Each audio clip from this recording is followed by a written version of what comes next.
Hey everyone, welcome back to my channel. So today I'm just going to show you a quick and easy method of etching glass. And first of all, you're going to jump straight into design space and make our stencil. So I've just got my name that I'm going to use here, which is Kyle. I've chosen a really chunky font for this one.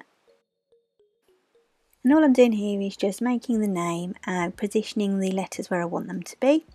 I'm just going to weld this together now. And next what I need to do is just get my sizing right, so I'm just going to unlock it and stretch it out a little bit. I'm going to be etching this onto a pint glass, so I know that it's going to be roughly about 11 centimetres long by about 5 centimetres wide, so I've already pre-measured that now. And the next step is just to go over here to shapes and select a square. And then once that comes up on the screen, place it over the wording that you're using and just stretch it out again and make it quite a little bit bigger than your actual wording is. So once I'm happy that I've covered my design with my square, I'm just going to select everything. Now just go down to the right and click on slice and you'll see the words appear, and you've got 3 different slice results come up on the right hand side. And if we just drag these away, you'll see our stencil appears, the middle of our stencil and our original design. And because we only want the grey box, we can just get rid of the other 2. We'll just pull that over into the centre. So now that we're happy with our design, we're just going to cut it out like we would any other normal design. So just go up to the top and click on Make It. I'm just going to quickly prepare my mat now with my stencil vinyl. I'm just going to smooth it all down and get it loaded into the machine. So I'm just loading the mat into my machine, and then I'll go back to my computer and just follow the on-screen prompts to enable me to start my cut. For this one I'm using stencil vinyl, and you can search to customize your material and just search for stencil vinyl and it will come up, and that's the one that I have chosen for this project. I'd always recommend customizing your settings as much as you can. It will help you to get a better cut and a better result in the end.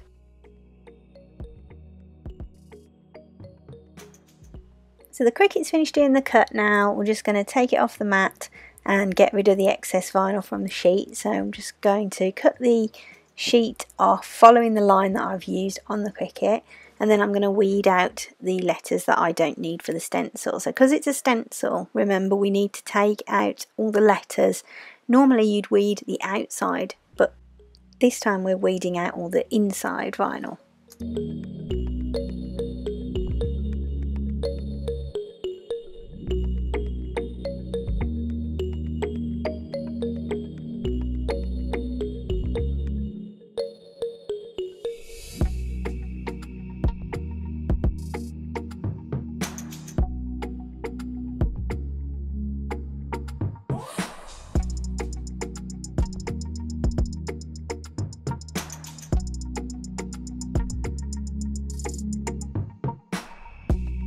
So here's the finished stencil all ready to be put onto the glass for etching.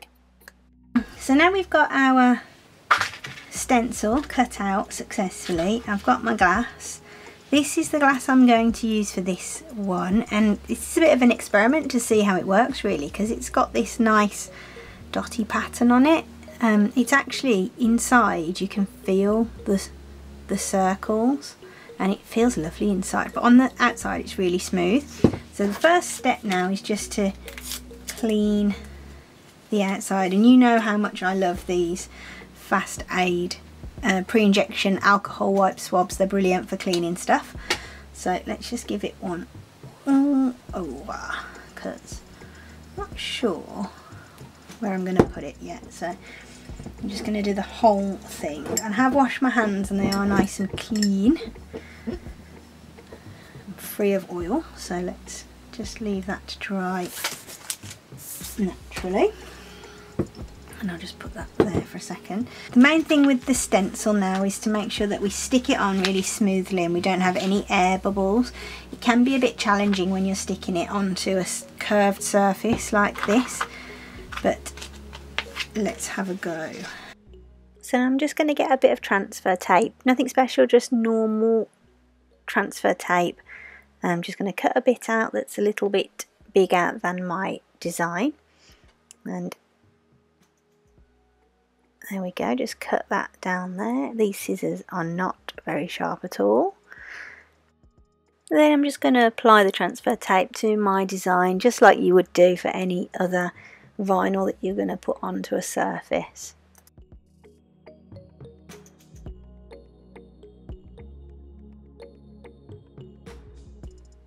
Just make sure that you put your transfer tape down as flat as possible, and then use a scraper just to smooth it down, make sure there's no bubbles and anything stuck under there as well.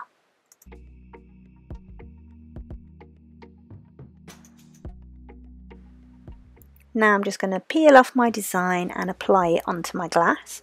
Because the top of my glass is obviously nice and straight, as is the design, I can line that up quite easily and make sure it's straight.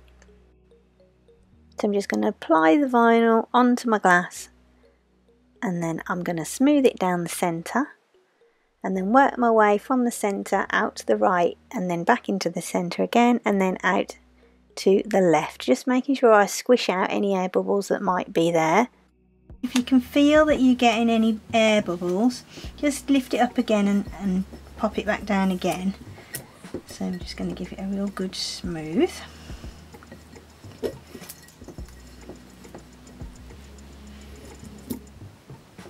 I've got a this is not a solid scraper. It doesn't look it, but it's quite soft, so it's good for things like this, just to give it a really good extra firm smooth down.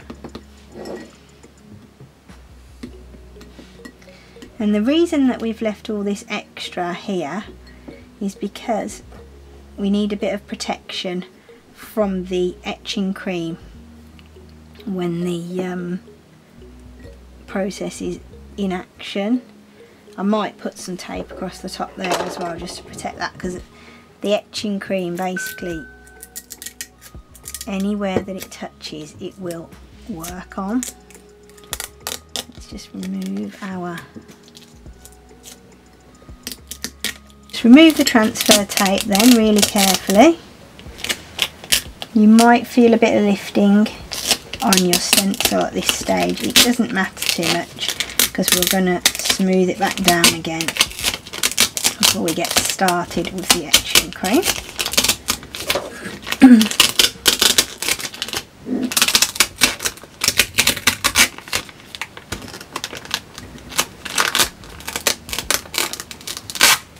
There we go.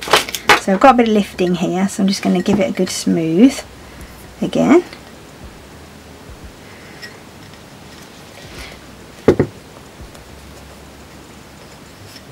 You just need to bear in mind as well that the etching cream is basically like a corrosive, so where it touches on the glass surface, it's basically stripping the shiny glass away and leaving behind like a sandblast finish. Ooh, careful. So if you accidentally get it on here, that is going to also be there as a finish for you as well on your finished product, so we don't want that to happen. So we need to make sure that we get rid of any air bubbles that are in this bit here. Just make a really good contact. You can see here that there's a couple of bits that have got air, so we just want to push them towards the design and push them out. What I like to do now is leave this stencil attached to the object that I'm going to be etching for probably about half an hour to an hour, just so that it adheres really well. If you can leave it overnight, that's even better, and you'll be able to make sure that it's really well stuck on to your glass. So I've just used the pieces that I've taken out when I weeded the name to just add a little bit more to the top of it here, so I've got a bit more room to move. So the next thing to think about is what etching cream you're going to use. I like this Etch All It's reusable, so anything that I manage to get back off of my design afterwards, I can pop it back into the pot and reuse it. So this works on glass, mirrors, marbles and slates. Basically what it does is strips the shiny top of your glass or mirror or whatever and leaves behind so it looks like an etched finish. It's really easy to do. This is quite corrosive. I think it's an acidic. You need to be really careful with it, so I would recommend using some eye goggles, and I'm going to use some rubber gloves just to make sure I don't get it on my hands because it will burn me, and you certainly do not want to get it in your eyes. And the next thing to think about is what you apply it with. Now, some people like to use a sponge tipped brush, but I don't like the way that absorbs the etch or cream. Some people like to just use a regular paintbrush, and I have tried that as well, and that's okay. But I like to use lollipop sticks because you can throw them away afterwards and it causes no washing or anything like that to have to be done. So I will just use a regular old lollipop stick. So give the etch cream a bit of a shake up. It's quite thick. So I'm just going to take it out of there. I've got my goggles on, and as you can see I've got my gloves on, and all I'm going to do is just pop the etching cream on. I'm going to start at the K and just make sure you cover each part of your stencil quite well.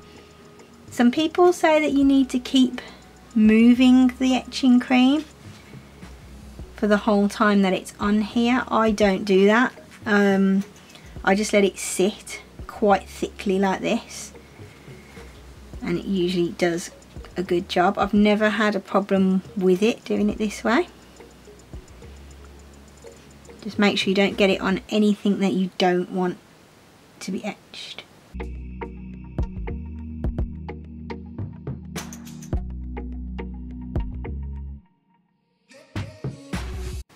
And I'm just going to set a timer for 15 minutes,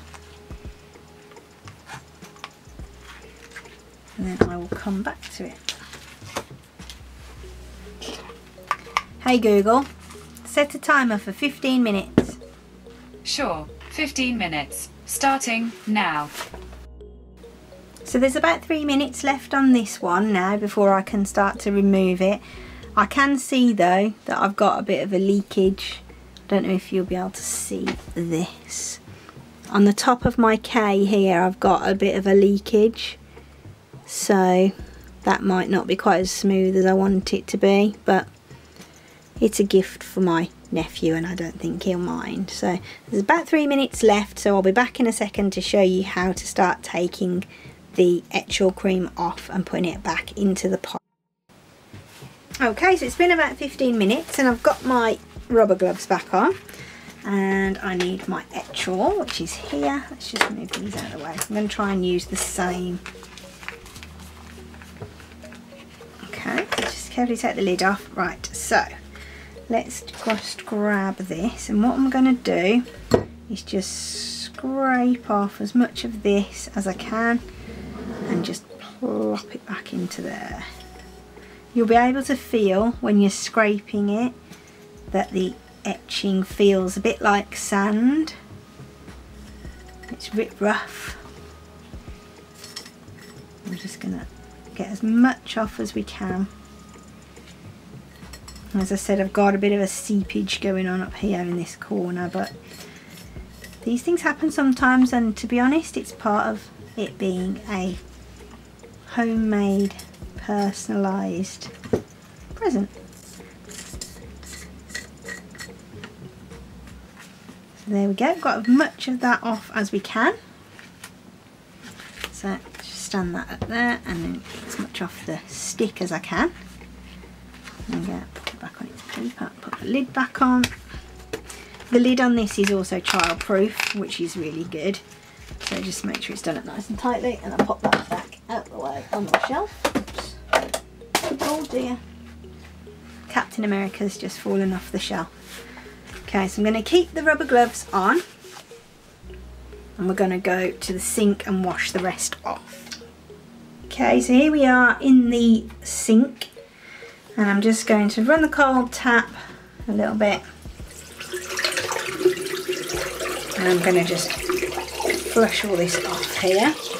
I've got a little Brillo that I'm going to use just to give it a good wipe over, and then this goes into the wash anyway quite regularly, so very good. Rinse off. Oh, that's starting to look already. Okay, that's great.